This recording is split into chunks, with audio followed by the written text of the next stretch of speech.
Before we start this episode, we want to do a quick disclaimer. This is a mental health podcast and we are not professionals. These are our opinions and personal experiences on mental health.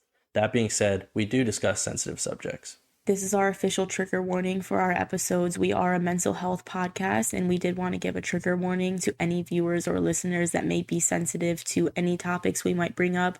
We do not hold back on the podcast. We will be discussing every corner and in and out, the dark and light sides of mental health, mental illness, and those struggles. So thank you for tuning in. This is your final trigger warning.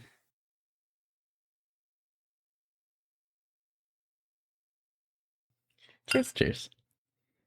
Hi, everybody. Thank you so much for tuning back into the next installment of our series. Installment 4. Mm-hmm. And today is a very prominent topic. Mm-hmm. We are talking narcissism.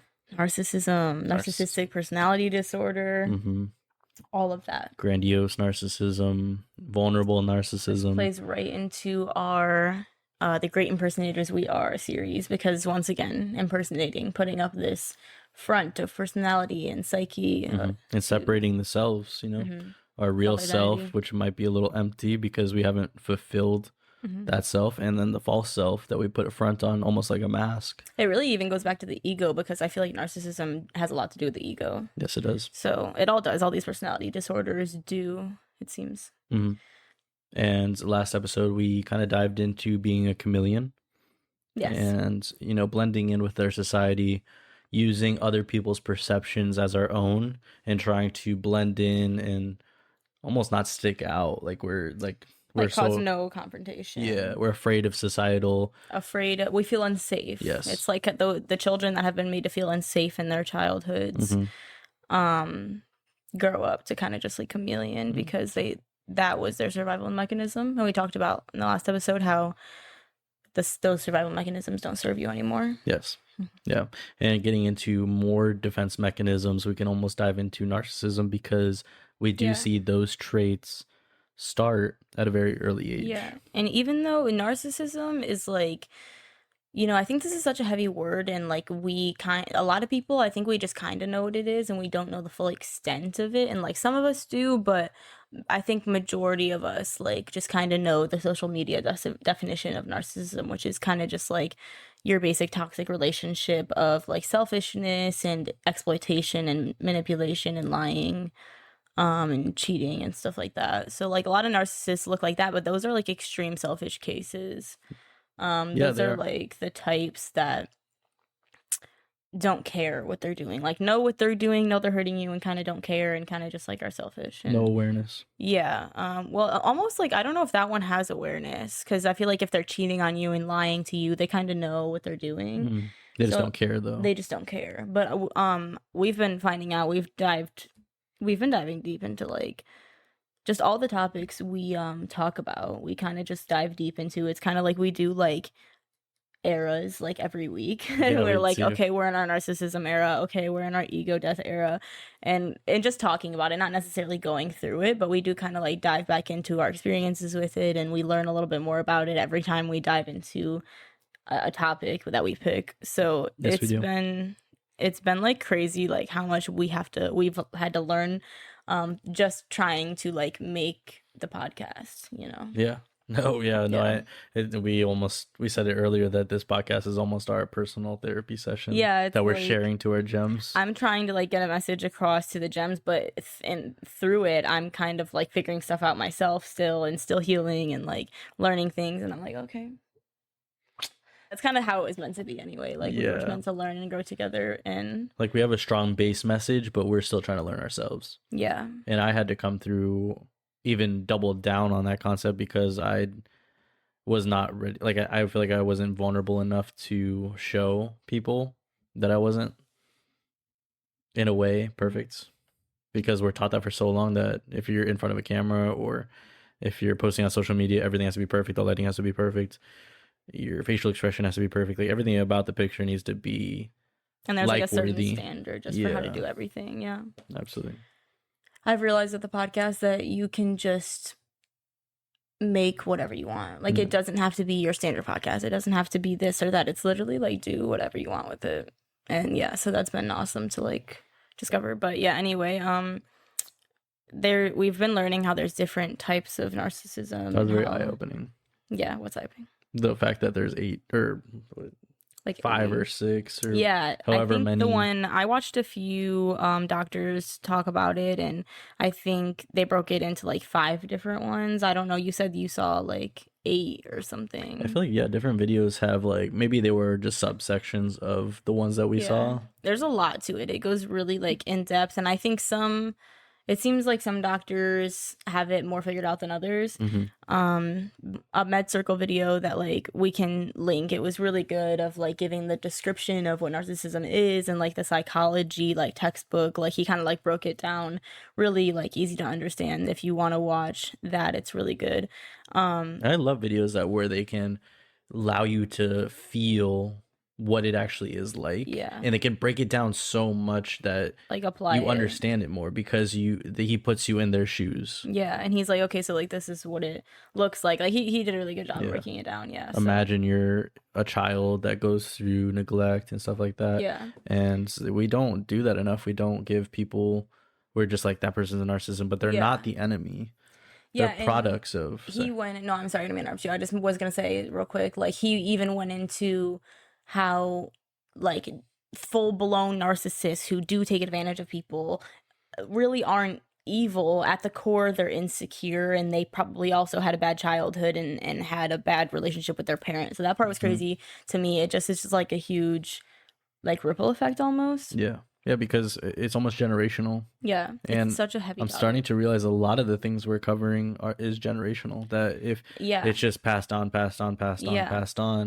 vulnerable narcissism to the grandiose, to the vulnerable. It's a back and forth, and I just hope we're the generation that heals and stops a lot of these generational curses. And it's really hard, and all it takes really at the end of the day is like that self-awareness, that willingness that we constantly, I feel like we say this every episode, like we do. Willingness, self-awareness, like acceptance to like accept what's wrong and how to be more self-aware and how to fix it. And it's harder for the narcissist, it sounds like, to like be more self-aware, whereas like someone with BPD or anxiety, they almost are like ultra self-aware, and a narcissist will be in denial about what's happening.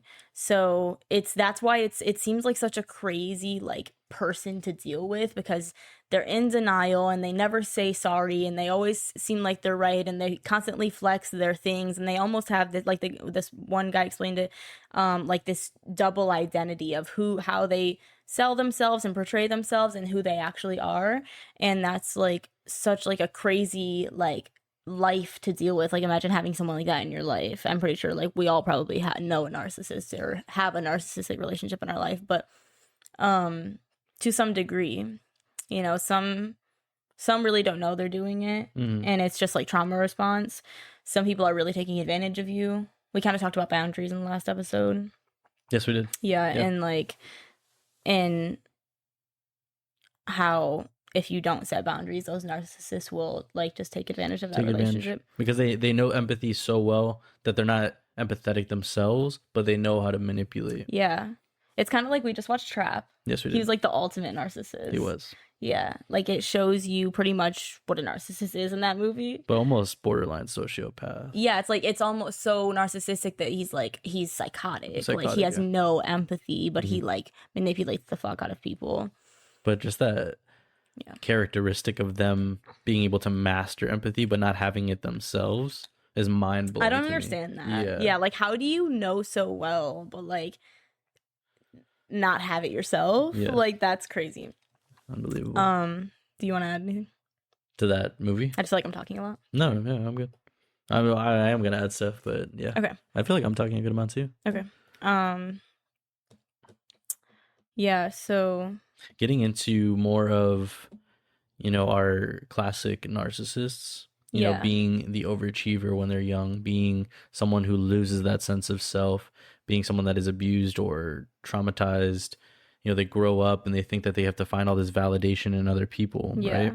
And they're would you say the classic narcissist is the one that's like just needs that outside validation and like that image, that self-image to look perfect. Self-image is huge in a classic narcissist. Yeah. Yeah. So that when we say classic, it means like the most common, right? Yeah. Like, well, yeah. Sorry, just wanted to clear that up. Yeah, they are someone who is good at hiding their real self until you can actually break down them as a person and talk to them face to face. But a lot of times we see people on social media and we see how good their life actually looks. Yeah. And we forget that it might be different behind the camera. Yeah. That behind closed doors, we don't actually know that person. Yeah, and there's a difference kind of, I think, in like just sharing with your friends how your life is going, or pictures you like, or cool things you did, or accomplishments you have, versus like literally having like a social media presence that is different from your real life. Like you're actually like struggling or not doing good, but your social media life makes it look like you're popping off and you're like, you're awesome. You know what I mean? Exactly. And that's why I've always, whenever I talk to somebody, I'm always thinking in the back of my mind, I'm like, why are they talking so much of themselves? Why are they pushing how good their life is? Why are they saying all the good things about this subject? And I'm in the back of my mind, I'm like, is it actually that good?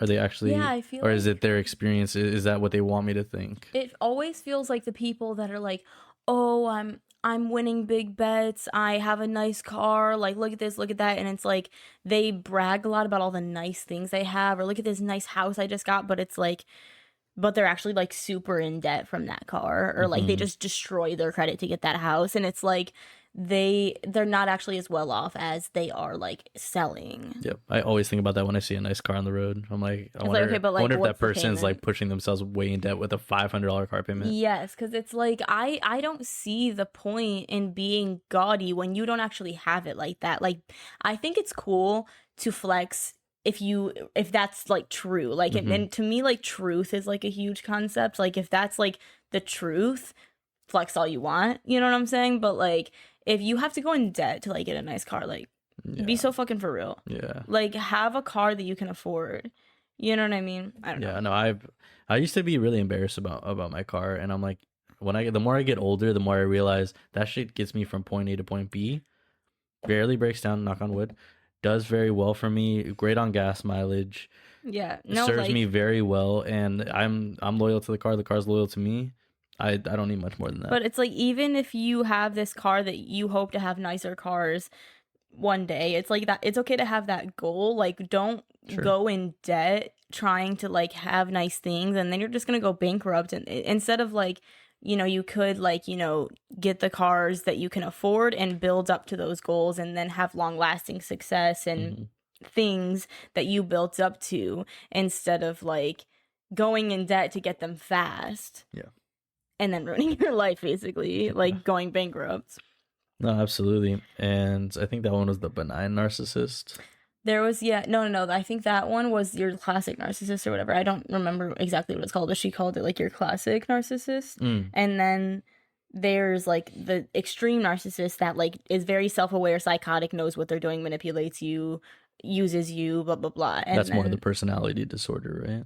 Yeah, I think. I don't really know. It's kind of confusing because it's like you can have narcissistic traits, and then you can have narcissistic personality disorder, and then there's narcissism, and it's like, I don't know. I'm a little confused. I'm not a doctor, but like, yeah, no, we're not experts. Yeah. We're also trying to learn ourselves too. Yeah, but just from what I know, like, she went into, it was interesting the way she broke it down. She went into covert narcissism, vulnerable narcissism, which you mentioned a few minutes ago. I did. Do you want to talk about that? We don't really, I don't think we acknowledge this one enough. It is a form of narcissism, but we often just see them as like a little cryy like victim. Pick me, if you will. Yeah. Yeah. Vulnerable narcissism or covert narcissists. Yeah. When we talk about those, they're the ones that almost back away, but in a narcissistic way. Like, they're almost defending themselves, but being selfish in the process. Yeah, like, woe is me, like, feel bad for me. Yeah. Kind of like when it gets so extreme, like they're threatening to like harm themselves if you leave. Like, that's narcissistic. That's really manipulative. Yes, because you're feeling bad for that person. You're like, oh my god, they might actually do this, but they're playing on your guilt. They're playing on the fact that they know they're going to get a rise out of you by threatening such harsh reality, like harsh harsh concepts on you. Yeah, like like almost like a punishment or consequence. If you don't pay enough attention to me, like I'll do this, I'll do this, I'll do that. Yeah, and a lot of the times I feel vulnerable narcissists are products of like someone else being a very pushy narcissist, like a classic narcissist or a grandiose narcissist. Yeah, like when they like constantly make you not feel good enough, Mm-hmm. and then you, as a result, it seems like, I agree with you, you get a covert vulnerable narcissist, because it'll have like an overbearing parent that constantly is better than that person and doesn't make this child feel good enough, and then the child grows up and is like, woe is me, I'm constantly the victim, like no one cares about me, like no one loves me, like that constant like never ending well of like, I need reassurance, I need more love because I was neglected in my childhood. Yeah, that I can see that. Yeah, absolutely. Yeah, so it's crazy how like narcissism, it almost just travels down, because it's like, I hate that concept. We talk about it all the time. Like, it's like when it rains, it pours, or like when it's good, it gets better. It's like, I hate that, you know? It kind of sucks that like everything snowballs. So like if there's narcissism, a seed of narcissism in one person, it's gonna like grow and affect the whole family and affect everyone in their lives. Whereas if this line of family never had a narcissistic seed, like they're probably gonna be fine for generations. And in that aspect, you know what I mean? Like that's crazy. So like this whole family now has to like fight this. Yeah. Generational trauma is the most bizarre thing that it might take us way more time to really understand. It's like stronger than genetics, in my opinion. Yeah. Like you could look nothing like your sister, but like you'll act everything like your great grandmother. Yeah. You know what I'm saying? Like that's crazy to me. Unbelievable. And some of the feedback we were getting from our past episodes too, of, you know, one of our commenters said that his or her great grandmother was raped. And they were experiencing that trauma all the way down. And he thinks that that's where it like started. Yeah. The trauma. Yeah, that's unfortunate. Like it takes one act of violence or evil, like to traumatize someone and that destroy families and things for a long time. And this isn't to say like things are unfixable though. No, not at all. And yeah, like, and that's what I thought too when I was watching a lot of these videos. I was like, oh my god, like I'm so nervous, like I have some of those traits, I have some of those tendencies. I got very scared, but then I was like, this is a good thing. This is a way for me to self-discover. This is a way for me to understand that I can fix these things. These aren't my fucking end all be all traits. I can change that. I can develop new ways to shed off the skin of self-defense mechanisms I had when I was a child. Yeah. And really blossom into the way I want to be. Yeah. As a man. I absolutely agree. I think a lot of psychologists have this nasty, ugly, yucky opinion or perspective, in my opinion, that you just like can't change. First of all, I want to say that's what diagnoses are for. Diagnoses are information to help you take the next steps. Like diagnoses are discovering what actually happened, understanding the psychology behind what actually happened, and then being able to be like, okay, now this is how I go forward from that. It helps you manage, it helps you get better, it helps you learn how to fix it. It's just information, you know what I mean? It's not something to live by, it's not a label, it's not like I'm a BPPD and we be like this. No, like we're literally all different because like we're all different people. We just have like similar coping mechanisms or responses to trauma that we have formed and we have to unlearn. Yes. And I just think it's an unlearning of behavior. I don't think like you are unchangeable. I don't think you have this disorder forever. You're going to suffer from this disorder forever. And I think it's so stupid when people are like, he suffers from autism. No, I live with autism. Yeah. I have autism. Like I don't suffer. No. Thank you. Yeah. You know what I mean? Like, and these doctors, like some of them that we were watching, some of them were like, no, like a narcissist is never gonna admit anything.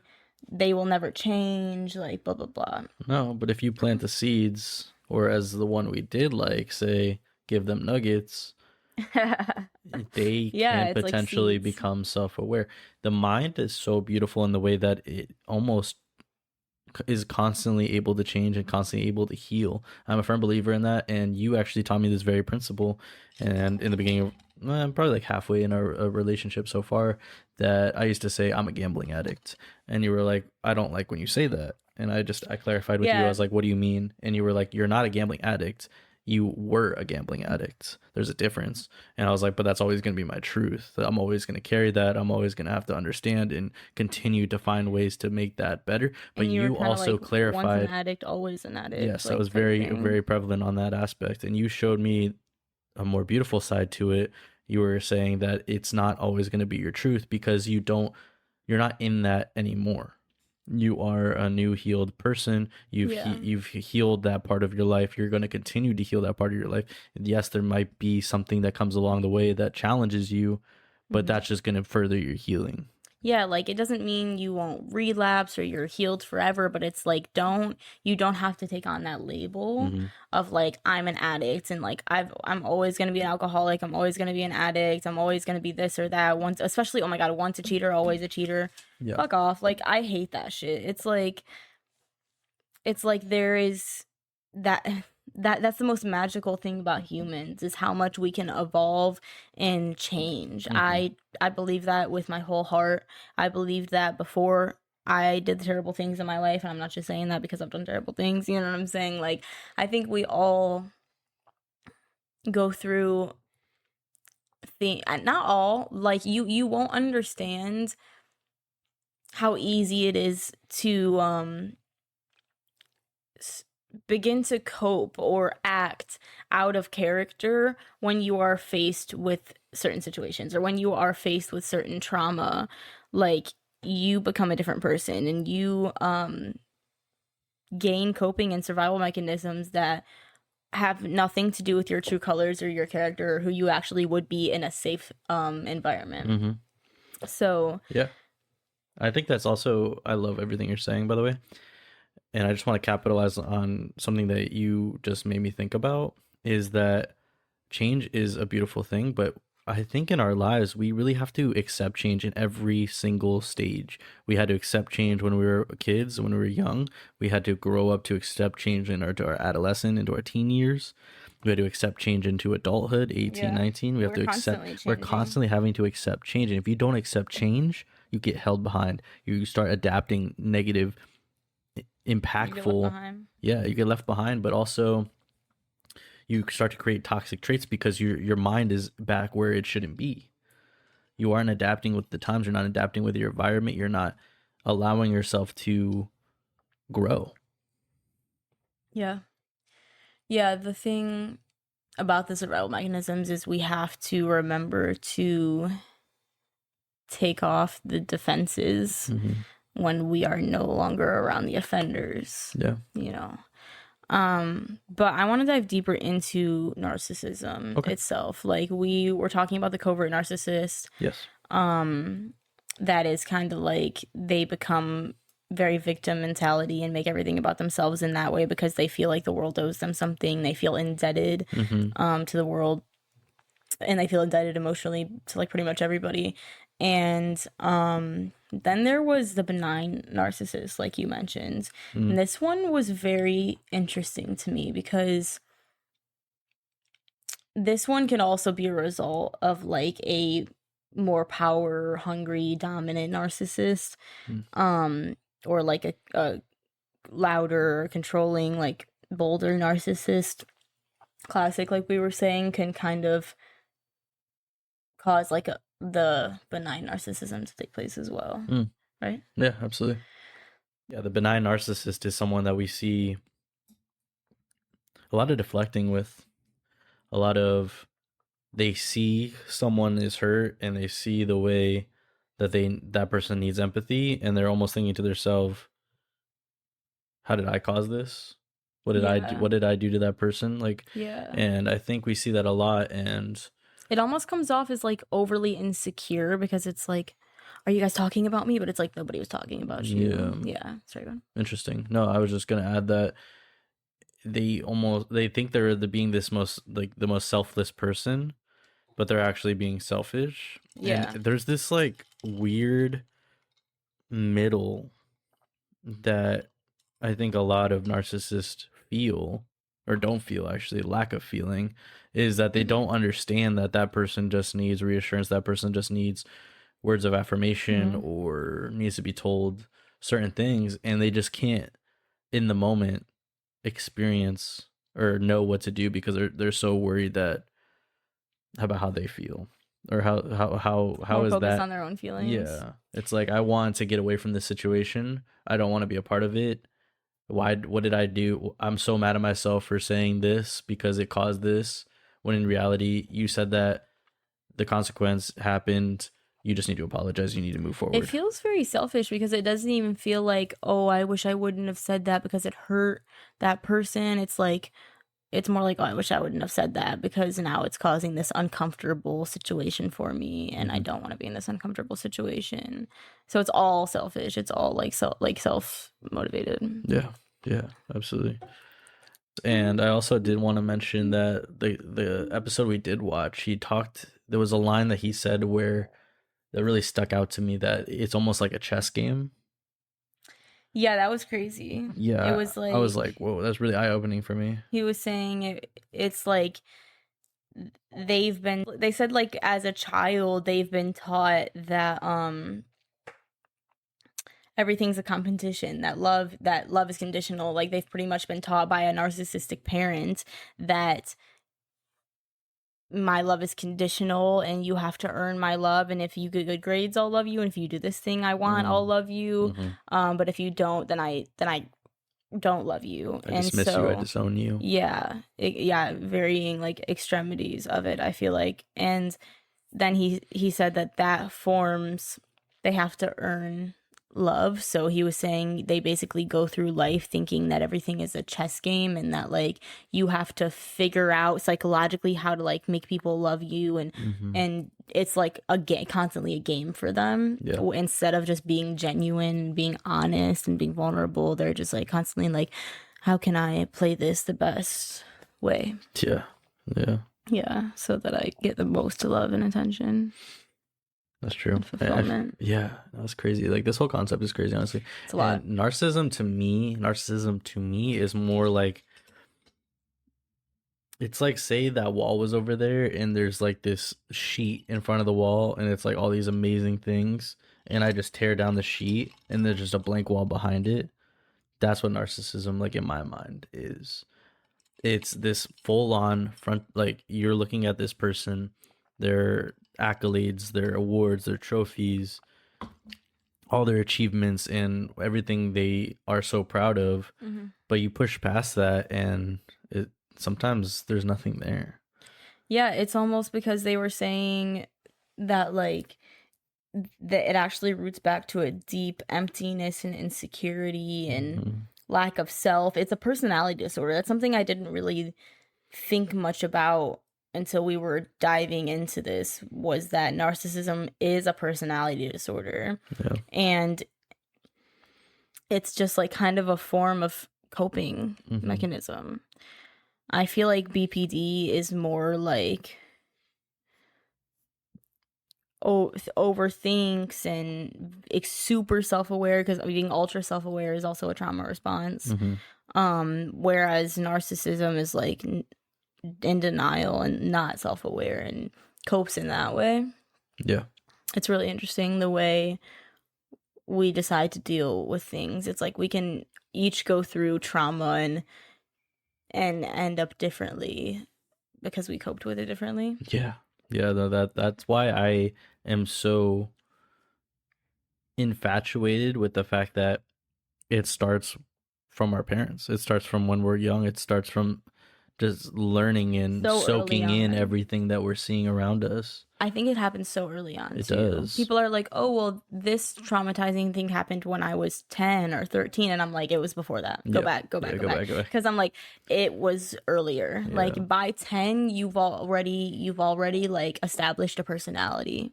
And that was formed by like early on. Like it happens so early, in my opinion. It really I don't know, I'm not a doctor, but I think it does. I just say everything confidently, so it sounds like I'm saying like it's a fact, but these are just all my observations from like being alive, I guess, for as long as I've been alive, which I guess isn't very long, but Yeah. I mean, that's all we are. That's what wisdom is, right? It's a collective experience throughout your entire life. Like as we get older, we get more wiser, right? That's the yeah, the saying, or how it's perceived. And I guess when we're young and kids, we're almost, I think we've talked about this, we're like a blank canvas. yeah, absolutely. And, you know, our family and everybody raising us is just taking this paintbrush and just abstractly leaving their own mark. Yeah, making their own mark, making their own painting on that canvas. So you have like this crazy looking painting, and you have to make sense of it all. You have to put like, all the pieces, actually, to make I feel a portrait. Like narcissists, you're talking about the wall situation. Mm-hmm. I feel like narcissists, when you tear back that like projection of what they're selling themselves to be, that blank canvas is still there. Yeah. Like still blank. That's what I was trying to say with the wall. Yeah, like the wall's still blank. It's Yeah. empty, because it's like narcissists create a fake identity that they even try to convince themselves of. So it's like if they really were to peel that back, there's nothing. Like it's like, who are you? You never decided, because you chose to make a fake personality instead of just like actually decide who you are. Mm-hmm. So that's crazy. I can only understand like how challenging that would be, how difficult that would be to try to peel back and deal with. You would have to like start over and figure out like who you are and figure out your identity and what you like and what you believe and where you stand, and you know what I mean? Like that's a big reality shift. It's crazy in my mind that we can go through life with this fake persona, and at some point, coping mechanism, and at some point, if at all, it comes down and we have to face the things that we didn't even know we created falsely. At any point in someone's life, they can change this. Yeah. Like, it is definitely a lot. I see more now why it's a personality disorder, Mm-hmm. because this is crazy, and I hope this wouldn't happen, but I could almost see like if someone's, like you said, deep into their life and they've spent so many years using this coping mechanism of narcissism, and they did finally like become self-aware and try to face that, how like depending on how deep they're into the narcissism and the manipulation and the deceit, I feel like that could trigger schizophrenia. I feel like that like would just trigger more reality shift and more questions and confusion of like, okay, well, who am I actually, and what's true and what's not, and well, when I did that, was I being fake when I did that? Like that, I could only imagine the thoughts that would go through a narcissist's head becoming self-aware, because as a BPD, with somebody that does kind of encounter reality shifts and those constant like weaving questions of like what's real, Mm-hmm. I feel like that could trigger that. Yeah, absolutely. Yeah, like I think that's the point, right? Like you're losing reality overall, and it's almost an ego death.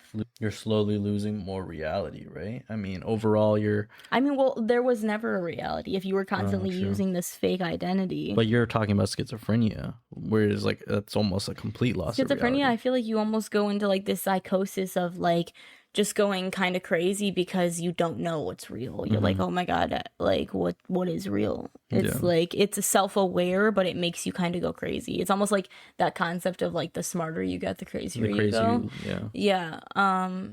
So ignorance is bliss sometimes. It is. And I think that's something that I'm starting to realize within myself that we need to do is the more we dive deep and try to heal everything, we also need to remember that not to lose ourselves in the process. I think that's a very scary concept. It's hard. You have to stay grounded. Yeah. Like you have to, because sometimes you're going through healing, and as you're going through healing, you're gonna randomly have to rip off an emotional band-aid of, whoa, I didn't realize that, or oh, I did never see the relationship that way. I did never see my childhood that way. I never saw that situation that way. So for women, trigger warning, you might realize I didn't even realize I was sexually assaulted. I didn't even realize that was rape. And like you have to go through this emotional, traumatic Band-Aid ripoff of like realizing what something was.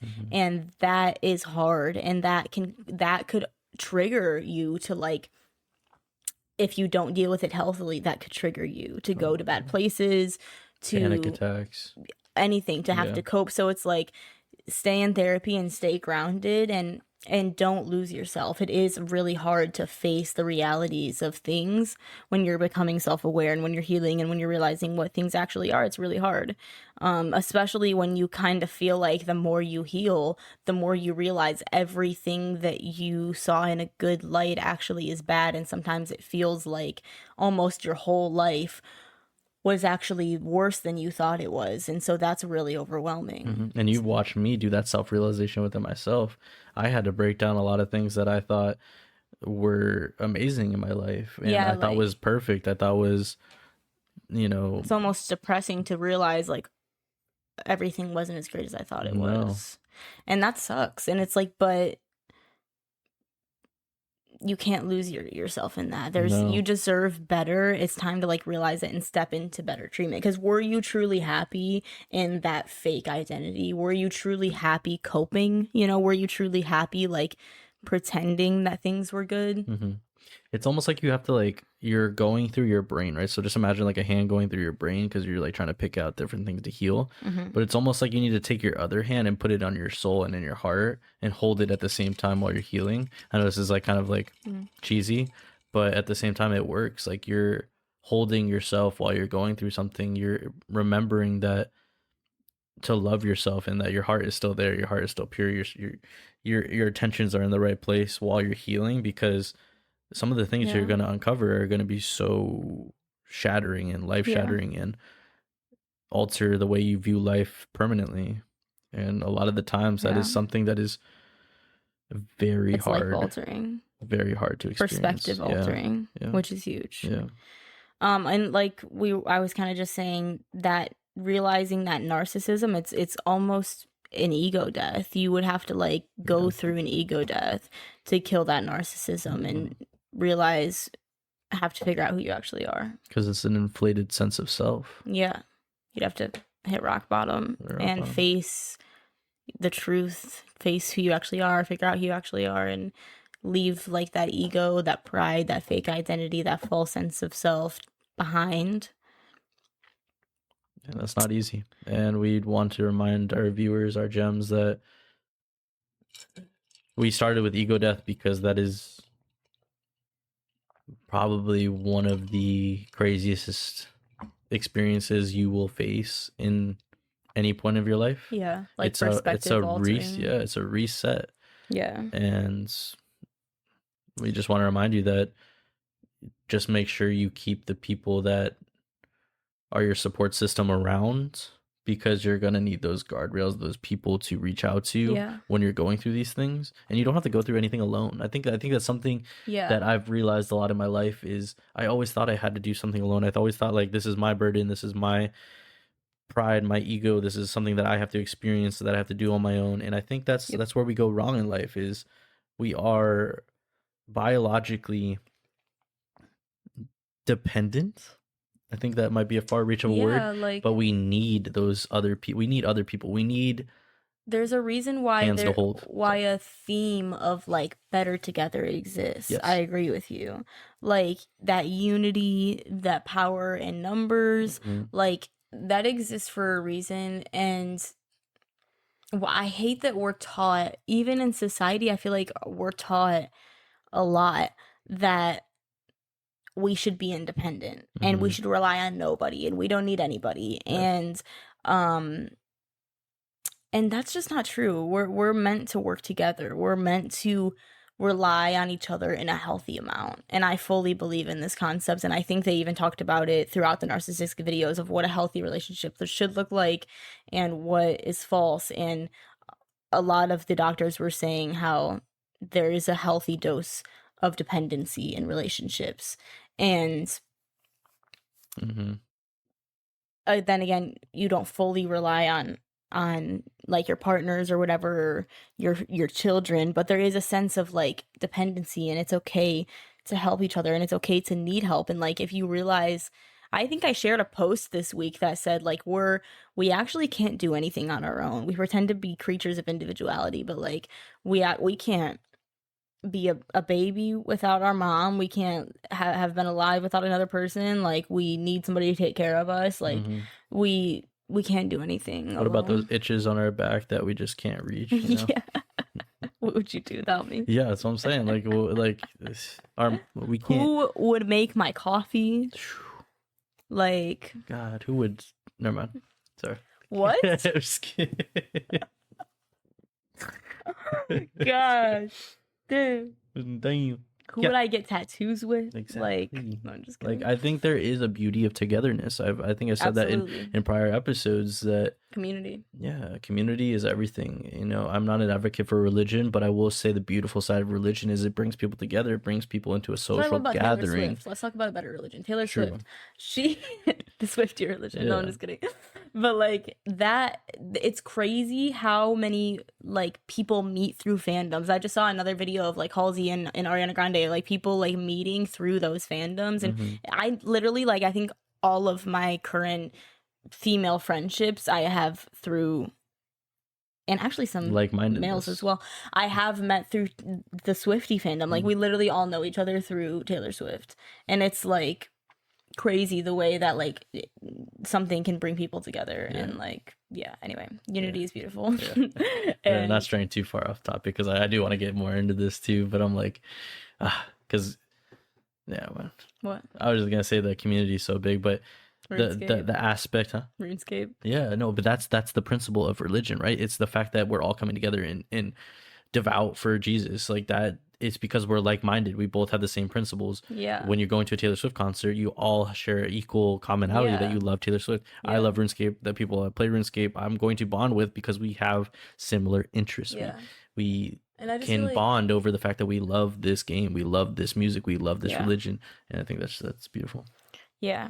And I like the thing I like about the Swiftie fandom as well is it's not just like her music we love, it's like everything she stands for. We know we're going there, we're gonna be safe and around other feminists and people that support gay pride and gay rights, and just like all of these things that we know is like-minded and same kind of similar characters. Yeah. Which is nice, but that's kind of like what we need more of. And especially like in America, I just feel like there's a lot of division. So like we've even said in the podcast, like we want there to be a community. That's why we have the Discord up. We want, you know, people to be like-minded in a goal of healing and a goal of self-improvement and a goal of mental health and relationships and just winning at life, like being successful but not, you know, with money. Like let's succeed in our relationships, let's succeed in our growth and our self-improvement and our character, like, and our awareness. Like that's our message and what we're trying to like get behind. And it's so awesome to see people come together, like you said, for the like-minded like goals. And we want that to be self-improvement and mental health and just a healthiness of community and individuality overall. There is a beautifulness or a beauty in individuality, but togetherness and unity is important too. There's nothing more I could add on to that. Sorry. That was perfectly said. No, I just that was everything. That's everything we want in this podcast. That's everything. That's our message. That's our brand. That's the core principle of our mission. There's power in numbers. Powers the in more numbers. we can unify and have a kind message of like how to just be better people and better communities. Like I think we could make a better world. Yeah, You know. I agree. Sorry. No, what are you saying? I don't know. Was there anything else you wanted to touch Was on? I loud in my own house that yeah. I bought That's the my vine, own right? songs? Oh, it sucks. Sorry. I'm good. That's funny. Or is that Taylor Swift? Oh, sorry. Taylor Swift. That was this. I think this topic this week was, we both agree, a big topic. It's a lot. Like there's It's a a lot lot. more you could say. There's a lot of avenues you could take with this. Yeah, and I think as a society we've just ran with this word and we've almost not given it enough Yeah, it's a really like big blanket term. Yeah, it is. It's something that we just put a label on, and that person's a narcissist, that girl's a narcissist. But when you really dive deep in the psychology behind the word and what it actually means and how it incorporates in the self, you almost give it a lot more respect. And I think we both found that respect and understanding and compassion. Yeah. Really, it's like, okay, now it makes sense. Yeah, it's not just a label anymore. It's something that we can learn from. yeah, And I think that's and manage. the beauty that I've reflected on with the research on this topic. And I did want to say that next week we are going to be talking about stoicism. It is going to be a way to not only stoicism, but we want to touch base on a lot of different ways that you can heal from the topics that we discussed, the 4 topics we Ego, talked. death, and narcissism, and stopping being a chameleon. That I think stoicism will bring clarity on how to manage all of that. And stoicism, I attribute a lot of saving my life and changing and helping me discover who I was. It's also a large topic. It is very large. I'm sure topic. we'll only like cover a glimpse of it. Kind of like I feel like all of our episodes are like that. Yeah. Well, I feel like all conversations are like that. Isn't everything a seed in society? Isn't the whole podcast a seed in society? Isn't each episode a seed of conversation? It is. You know what I mean? So nothing's ever gonna be fully covered, I feel. That was amazing. I'm so happy you talked about that because I always feel like when we're at the end of an episode, I'm like, did we cover it enough? Yeah, and it's like we're never going to cover it enough. No, you're not. There's always something more you could talk about. There's always a different idea, but that's the beauty of having more than one episode. And we can come back to it. Living, breathing, like conversation of mental health and self-awareness. And I know this is a 5-part series that we're doing right now, but we talked about doing more series. Yeah, we're going to continue to do series. That way we don't feel like rushed. We can actually dive deep into specific topics, concepts, and I think we're going to be, I don't want to interrupt you, I'm sorry. Okay. I think we're going to be doing a relationship series soon. Yes. Come Valentine's Day in February. So we're definitely going to take advantage of the Valentine's Day season and do a relationship series. We're going to channel our To Be Better podcast. Yes, that's a great podcast. But please, if you're going to heal, if you feel like you have narcissistic traits, get help, get therapy, reach out to the people you can trust and heal. And don't feel like you are the problem. Feel like you're a victim and get the help that you need, because a lot of the times narcissists are just victims to how their parents raised them. Yeah, it doesn't mean we don't have to take responsibility for things though. No. Well, thank you so much for tuning into this episode, Gems. Please be sure to tune into our next week's episode where we discuss ways you can overcome these adversities, manage and heal. Yes. We love we're going to be talking stoicism next week. Be sure to tune in. Yes. We love you, Gems. Is that good? Yeah. Love you. Love you more. I feel like that was a great episode. Thank you for doing it with me.